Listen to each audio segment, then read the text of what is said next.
What causes this unwanted merry-go-round effect?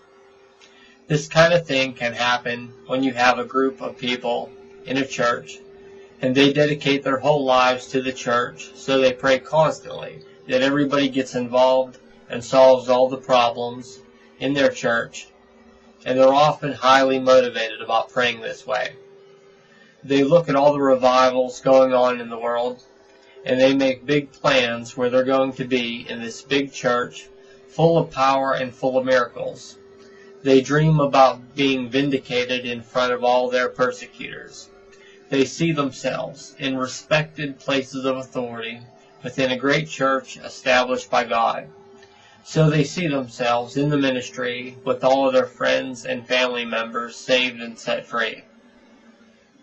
They revolve all their prayers around the church, which creates a situation where people are almost forced to have visions and dreams about that church, whether they want to or not. Not only that, but their prayers seem to create an atmosphere where people feel the pain and agony that's going on in their backslidden church. If the church is walking in obedience, this can be a good thing. But if the church is in rebellion, it can be a hellish experience. Then there is that group of other people like me who are tired of seeing the same thing happen again and again. And now they want out of that world where you're forced to have dreams and visions about a certain church. And what I mean is that people, including myself, want to enjoy God in their own life on a day-to-day basis without being a slave to a backslid ministry. I know that I don't want to be chained to a dead body and feel sick and worn out all the time. In these kinds of ministries, they usually create a situation where people are bearing each other's burdens and pains and torments because they're on the wrong path, and they don't have the power of God present in their life to force all that pain and torment off of them and off of the rest of the body. So you just have this reoccurring cycle of sinning and pain and torment that nobody can seem to get out of. Here's some scriptures about leaving your own environment when you get the call and not looking back. I plan on taking these scriptures and some scriptures like it and using them to design some more meditations. For me, meditation design is continuous, and each time I do it, it just reinforces everything. Luke chapter 9 verse 62. Jesus replied, "No one who puts his hand to the plow and looks back is fit for service in the kingdom of God." Here's the call of Elisha in 1 Kings chapter 19 verse 19. So Elijah went from there and found Elisha, son of Shaphat. He was plowing with 12 yoke of oxen, and he himself was driving the 12th pair. Elijah went up to him and threw his cloak around him. Then in verse 21 it says, Elisha left him and went back. He took his yoke of oxen and slaughtered them. He burned the plowing equipment to cook the meat and gave it to the people, and they ate.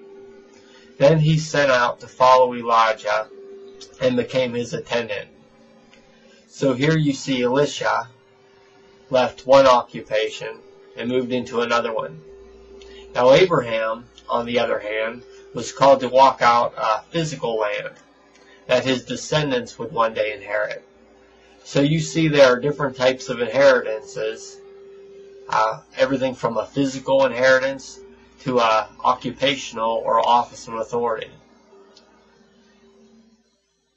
Now to get you on the right path, we'll eventually get into some other meditations that involve brainstorming or throwing out one big net into the sea. Just as Jesus said that the kingdom of heaven was like a fishing net cast into the sea. And that net got brought up into the boat with a big catch. And once the big catch was on the boat, the fish were separated, the good ones from the bad ones. In the same way, you can do a lot of investigative work looking at different occupations and different things like that. You could even make up a list of locations, cities and states, even churches, or make a list of occupations. Anything else that would stimulate your awareness, that would be like that big catch you brought up on a boat. So you could start weeding them out. Okay, this will help you in your meditations, like the post office one, as you ask God to reveal what your purpose is in life. This is similar to walking the earth and then hearing from God. That was one of the ways that the patriarchs of the Old Testament heard from God, as they walked out and did what God told them to do and walked into new land and new territory. Then God spoke to them about what was to happen. In the same way, you can study a bunch of different things and prep yourself for your prayers and hearing from God about your own calling, your inheritance, and even your occupation in life and what you're called to do, by just jumping in and looking at all these different occupations and places and countries and churches, everything you can think of, and start to brainstorm. And later on, that will help you as you do these different meditations where you're asking God to reveal what specifically is your calling. So here's a summary of some of the resistance that I face personally. So most of the resistance that I've been facing comes from about 3 different ministries. It seems like every time I try and press into a new territory, that I'm interrupted by one of these ministries. So let me explain a little bit about my relationships with these groups and the kind of resistance that I get. One thing that I have learned about resistance is that it is often related a lot to the people you have or had the closest spiritual work relationship with.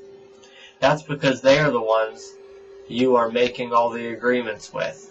So based on a bunch of dreams, here's what some of the resistance in my life looks like. A lot of times when I'm interrupted, the resistance looks like this. It's like people are protesting about my new direction, and they're trying to get me to go along with what they want me to do. It's almost like we're supposed to be one big happy family of workers, or at least that's what's projected in the dreams. The fact is, it just seems like it's all work-oriented, but that's no different than it's been in the past, in reality. Oftentimes in the dreams, the people resisting me are always trying to get me to do all kinds of things to the benefit of their family and friends. It's like they fill my life with catering to the people they want to impress, but they never offer me any help in return. So in a lot of these dreams, people are trying to pressure me into doing favors for their relatives, and they're not releasing me into God's plan for my life. Which is why these inheritance-based meditations come in so handy. So people wanting to load me up with work is a major point of resistance that I'm facing and trying to push through. And it always seems like they're pushing problems on me but never offering any support or help in return. Plus, just not being treated right.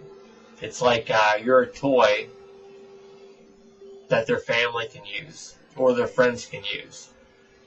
So there just doesn't seem to be any respect for the ministry, but a lot of compromises are trying to push its way onto me through them for the sake of the people that they want to cater to.